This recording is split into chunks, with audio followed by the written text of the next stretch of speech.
Nimejua miche ile watu wanachukua mara mingi, kwa hivyo hizo tuko nazo kila wakati. Tuseme kama spinach, kales, cabbage, broccoli, cauliflower na nyanya zingine zile tunajua watu wanachukua sana. Ungana nasi Jumapili saa 9:30 hapa KBC Channel 1 kwa uondo kamili.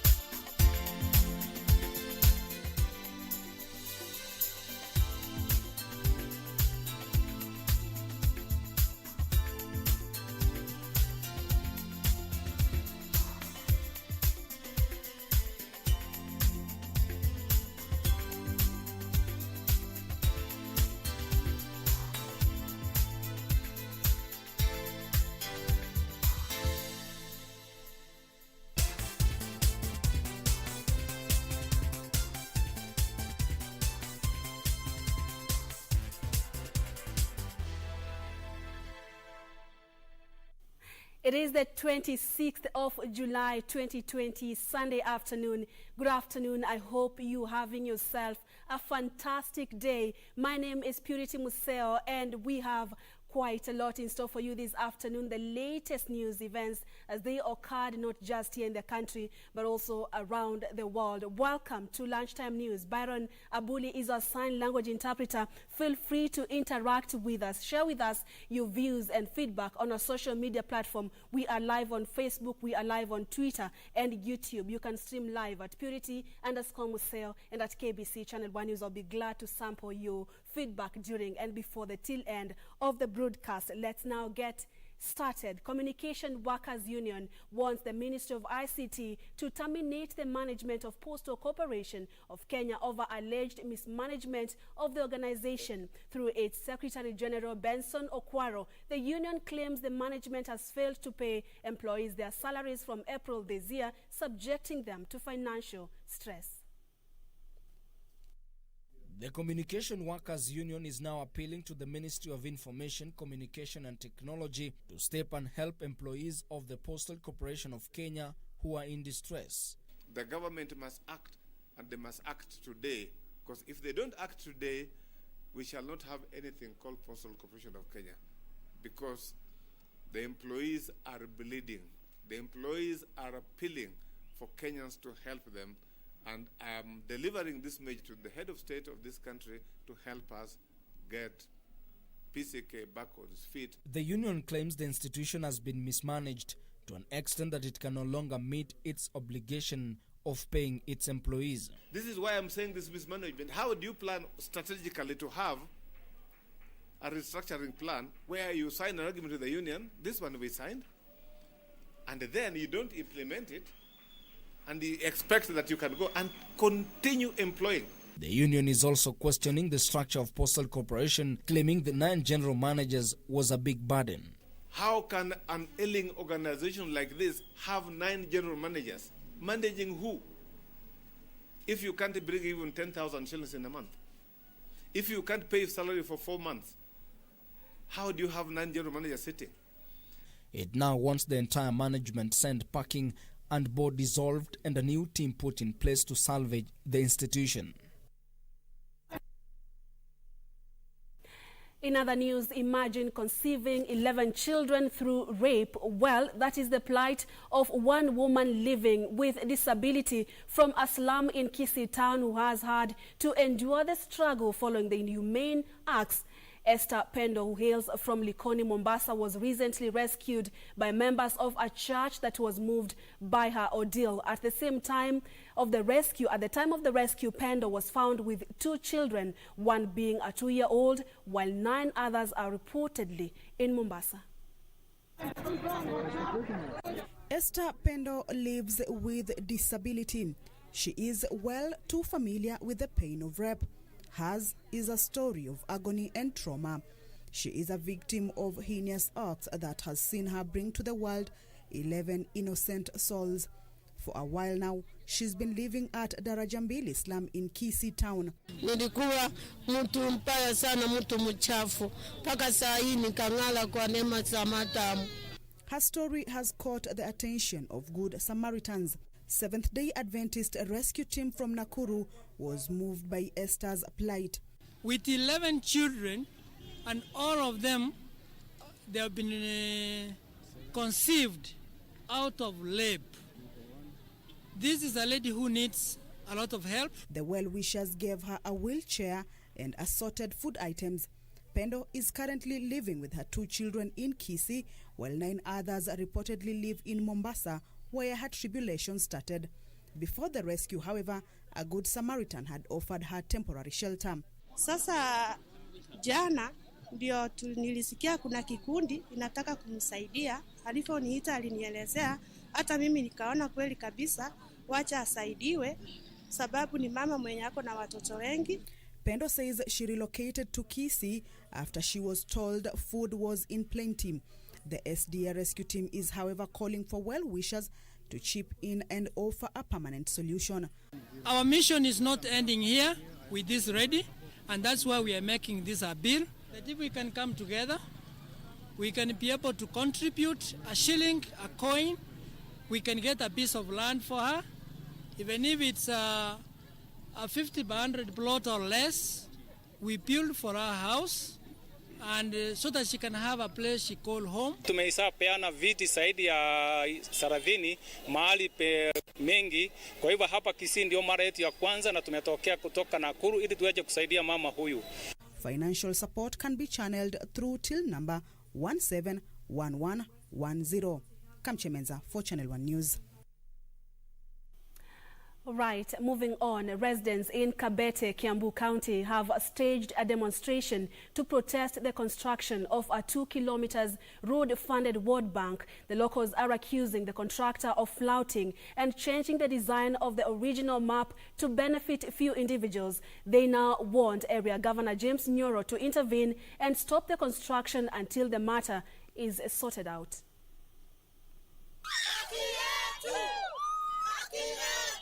The irate residents of Nyarugumu village in Kabete, led by elderly men and women, vowed not to let the contractor on site continue with his work for allegedly encroaching on land belonging to a vulnerable blind man. Tunataka haki na kweli ifanyike hapa. Juu sasa kama barabara itajengwa ikiwa namna hii, shida iko. Una watu watapoteza mali yao hapa. Juu kuna watu wamejenga na nini. Lakini barabara ikitengenezwa kulingana na vile inakuwa, kwa kweli hii kitu itaenda muhimu na itaenda sababu na hakuna mtu itaguzwa.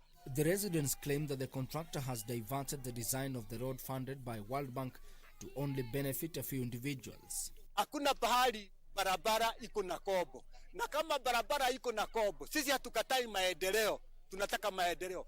Kama ni hapa juu ipite iende mpaka mwisho. Kama ni hapa chini ipite iende mwisho bila kuwa na kona katikati kwa mashamba ya watu.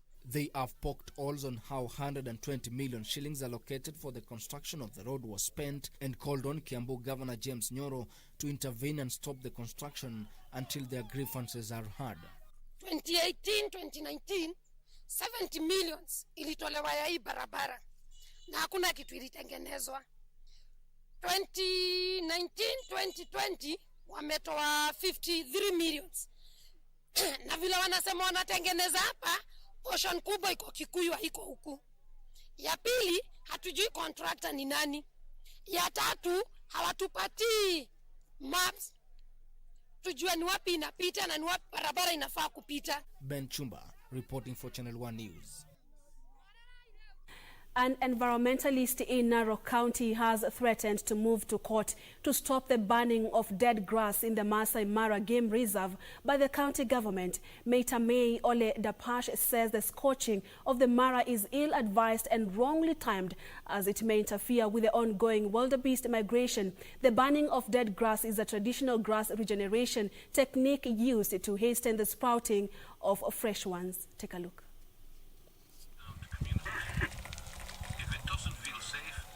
The move by the management of the Maasai Mara Game Reserve to ban dead grass in the Mara has come under sharp criticism by a section of environmentalists from the region.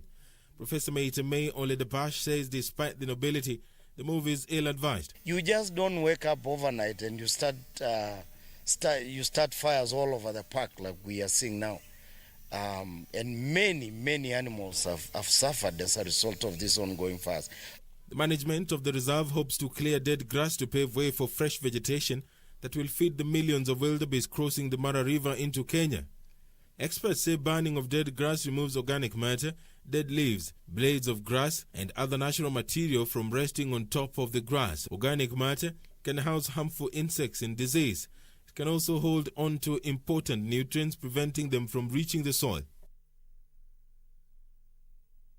In Embu County, youth activists are challenging parents to actively get involved in raising their children to curb increased crime in the society. The activists say allowing children to explore their talents was one way of getting them to rediscover themselves, hence stay away from crime. Parents have been urged to allow their children to actively participate in different forms of arts and activities that will keep their minds engaged and avoid getting involved in crime. Unapata mzazi anasema hii mambo ya muziki, mambo ya sports, mambo ya acting haitakusaidia and all that kind of things. Sasa kijana ukitaka akae nyumbani, what else? Si atajiingiza tu kwa mambo ambayo hayafai. Delmic Media, a film company from Embu, also challenges youth in the area to utilize their talents, especially during this time schools are closed. Talent is an option. Saizi vijana wako shule, wanaweza potea kwa drugs, wanaweza potea into early pregnancies. Yeah, and all negative kind of influences out there. Speaking during an audition exercise at Talent Academy in Embu, Lawrence Njoe, a filmmaker and founder of Delmic Media, disclosed that his company has received 250,000 shillings for the production of the short film and is ready to recruit as many youth as possible. There is a saying that idle minds is devil's workshop. Na Talent Academy iko hapa, it is open. Kuna wale watu wanafanya kazi hapa, watu very much experienced, wanaweza nurture those talents hapo na hakuna kulipishwa. The company is one of the beneficiaries of the 100 million shillings COVID-19 stimulus package, which was released by the government to the entertainment industry to cushion them against COVID-19. Purity Museo, Channel 1 News. In Baringo County, 6 people cheated death after a police vehicle they were traveling was swept away Saturday evening in Baringo following heavy rains currently being experienced in the area. The incident near Marigat town involved a police double cab attached to Sabatia Sub-County Commander in Vihiga. It is reported that the driver had offered some locals a lift when the incident happened. It was a lucky escape for 6 individuals, among them a driver of this Sabatia Sub-County police vehicle. The driver of the vehicle, according to some area residents, had opted to assist by offering some locals a lift to Loruk area from Marigat town when the incident happened. It took the intervention of nearby construction company to pull out the vehicle. Baringo has been reporting heavy rains for the last 2 days, which has seen River Tangle Bay break its banks, sweeping away bridges in Marigat and Churo areas, cut off mobility for locals in nearby centers. Wamama wote wale wanafanya biashara hapa, wenye wako na vipanda ya soko, maji imeharibu kila kitu, vyakula, kila kitu yenye ilikuwa imeletwa jana juu ilikuwa ni soko, walinunua vitu ikawekwa kwa manyumba, imefagiliwa yote. Area MCA Shadrach Mailuk is now urging the government to provide tents for displaced persons and repair the affected bridges. Serikali kuu kwanza, sababu hii ni barabara ya Kenya ya national. Wakuja watutengenezee bridge. Na tutaangalia kama haitakuwa hapa pengine ni kwingine, lakini bridge lazima itengenezwe. Ndio watu wapite. Kamchemeza for Channel 1 News. And aside, Peter, you're saying you're always watching from Teso Land in Malaba. Thank you. Joshua Monguru, you're saying that kutoka Kisi, Nyatieko, you're tuned in. Daniel Aranas, you're tuned in from Zimmerman. Keep watching. Keep telling us where you're watching us from. And, of course, your feedback, highly appreciated. We are taking our first commercial break. Don't go too far. Lunchtime News continues in a moment. Stay with us.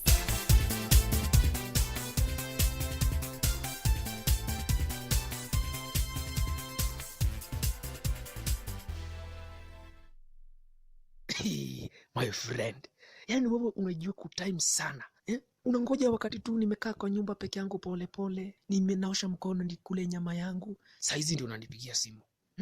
Ulikuwa wapi wakati nilikuwa kwa duka huko naenda kutafuta unga nikuje nipike ugali? Kupata unajua kutime sana, bonyeza *811 *815 hash. Bonyeza *811 *815 hash. Utafanya hivi, itabidi hata wewe umengoja.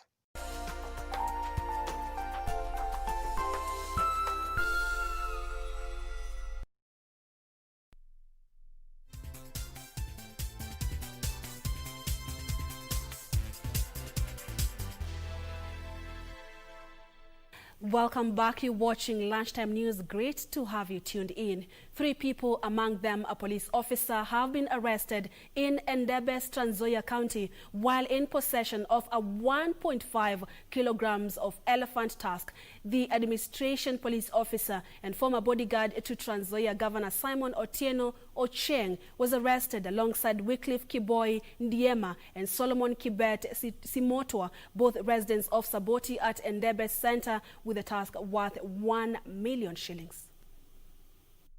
Detectives from the Directorate of Criminal Investigations and Kenya Wildlife Service intelligence officers, while posing as potential buyers, arrested the 3 on Saturday. Endebess Sub-County DCI boss Peter Ocheng said the police had been trailing the 3 before their apprehension on Saturday. Trans Nzoia County Police Commander Ayub Ali said the 3 were in the process of selling the 1.5 kilogram tusk to the undercover intelligence officers. The 3 are expected to be arraigned in court once investigations are complete. The arrests come amid a growing row between the Kenya Wildlife Service and communities living near the Mount Elgon National Park over human-wildlife conflict. Ninaomba askari na serikali atusaidie kabisa, askari asikuje kunyanyasa sisi. Hata sisi kama wamama, sisi hatuendingi msituni, na hata kama yuko miti yenye analetwa, sisi ndio tunaletwa. Kama wanataka uhusiano mzuri sisi na hawa, waachane na kukuja huku mashinani kutufatafata na kututengelezea amani kuwa mbaya sisi na hawa. Kama kuna mambo, si wanakuja tusungumuze. The county government of Garissa has put on notice private developers who have illegally encroached on swat land between Diso and Shimbire in Mbala sub-county. The county government says the area is a grazing land and no individual will be allowed to disrupt the livelihoods of locals who depend on the area to graze their animals. The county government of Garissa has warned private developers who moved to demarcate community land between Diso and Shimbi in Balabala sub-county. Leaders who toured the area following an outcry from area residents condemned the move by land cartels who are using bulldozers to demarcate the grazing land. Hatuwezi kubali kamwe watu kuja kuchukua sisi ardhi yetu, na watu wetu ni wafugaji. Kesho sasa hii ardhi wakichukua watu kama hawa, watu wetu wataenda wapi? There was a billion worth proposals from World Bank together with the Ministry of Lands that there was an idea to put Sankuri ward into town planning. We therefore, as legislators from this area, we denied vehemently that this area is entirely for grazing. The county government warned that stern action will be taken against county employees and those from the national land who want to dislocate the community by taking over their land. The conduits from around this community who are, just stamping that the land is theirs and they can sell or they can hawk to any part of East Africa or Central Africa, you are very wrong.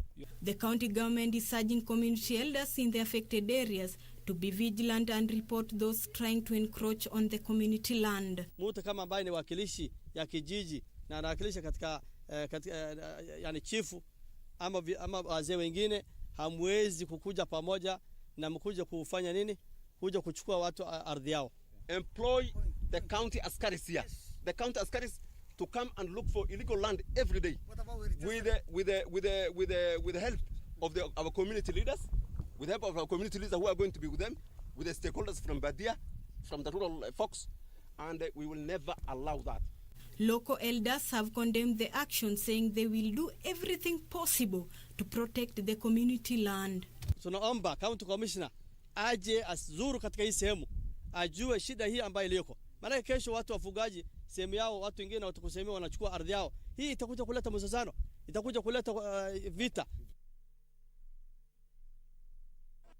In Bungoma County, a section of elders drawn from Bukusu community have gone ahead to hold a circumcision festival amid a government ban on social gatherings to prevent a spread of COVID-19. The elders who maintain they are aware of COVID-19 prevention protocols say the rite of passage is an important part of their culture. Failure to hold it will interfere with the generations. Take a look. In a village in Bungoma County, hundreds of residents gather to witness the famous Bukusu traditional circumcision that usually takes place biennial in the month of July, August and December. What shocked many was elders were leading the ceremony well aware of the dangers posed by this cultural practice at this time the country is battling the spread of coronavirus. No social distancing was observed and only a few villagers were wearing face masks. It seems those conducting the rite of passage ceremony are willing to execute it at all cost. Kimila ya Wabukusu inaanzanga mwaka huu. Tunatarajia kuingia mwezi wa 8. Sasa mtoto atatabiwa wakati huu, hakuna shida.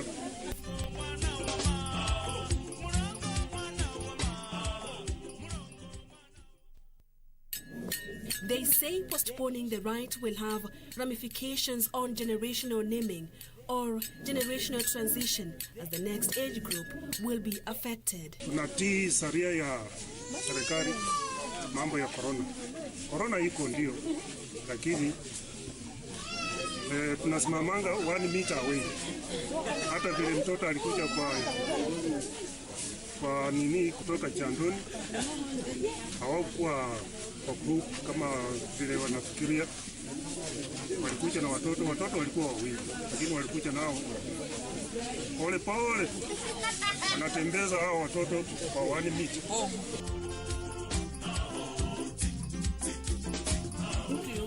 The Bukusu circumcision is one of Kenya's most publicized traditional ceremonies and attracts thousands of both local and foreign tourists.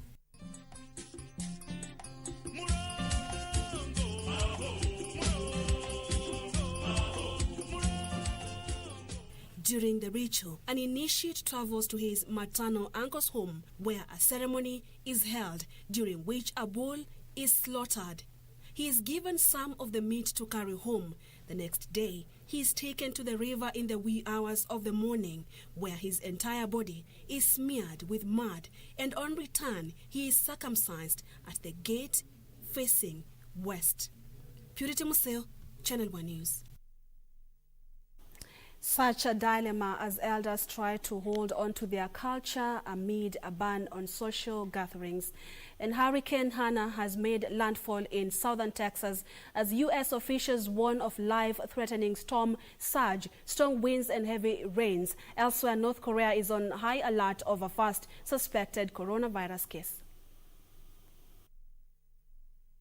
Governor Greg Abbott issued a disaster declaration for 32 counties on Hurricane Hannah, saying the coronavirus outbreak will complicate the work of emergency services. Hannah made landfall on Padre Island on Saturday and is now battering the area between Corpus Christi and Brownsville. Hannah was a Category 1 hurricane, the lowest level on the 5-step Safford-Simpson scale. And in North Korea, it is compulsory for people to wear face masks in public. North Korea has reported what it describes as the country's first suspected case of coronavirus. Leader Kim Jong-un held an emergency meeting with top officials imposing a lockdown in the border city of Kaesong. Elsewhere, Regis Philbin, iconic US TV host, has died aged 85. The talk show host, actor and presenter started working in TV in the mid-50s and became famous with the national talk show Live with Regis, first with Kathy Lee Gifford, then Kelly Ripa. He announced in 2011 he was retiring from the weekly show after he had hosted it for more than 25 years. On the same breath, the ceremony in Troy started several days of tribute that will culminate in Lewis lying in state in the U.S. capital, Washington, D.C. A memorial service has been held for U.S. civil rights icon John Lewis in his hometown of Troy, Alabama. Mourners were required to wear face masks at Troy University's Trajan Arena because of the coronavirus outbreak, and the number of visitors was limited to 800. Lewis, a Democratic congressman, died last week of pancreatic cancer, age 80. He was one of the Big Six civil rights leaders, which included Martin Luther King Jr., and helped organize the historic 1963 March on Washington.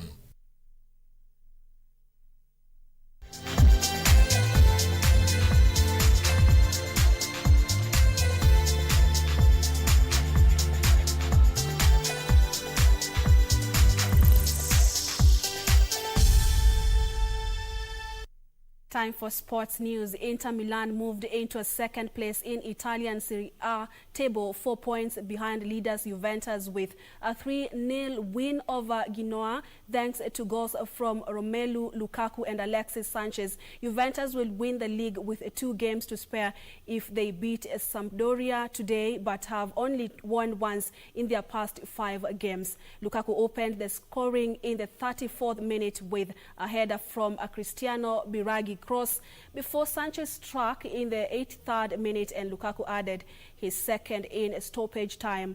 Inter went above at Atalanta with a win, while Genoa remained 4th from bottom, 4 points above the relegation zone, having played a game more than Lecce, their rivals from the final relegation place.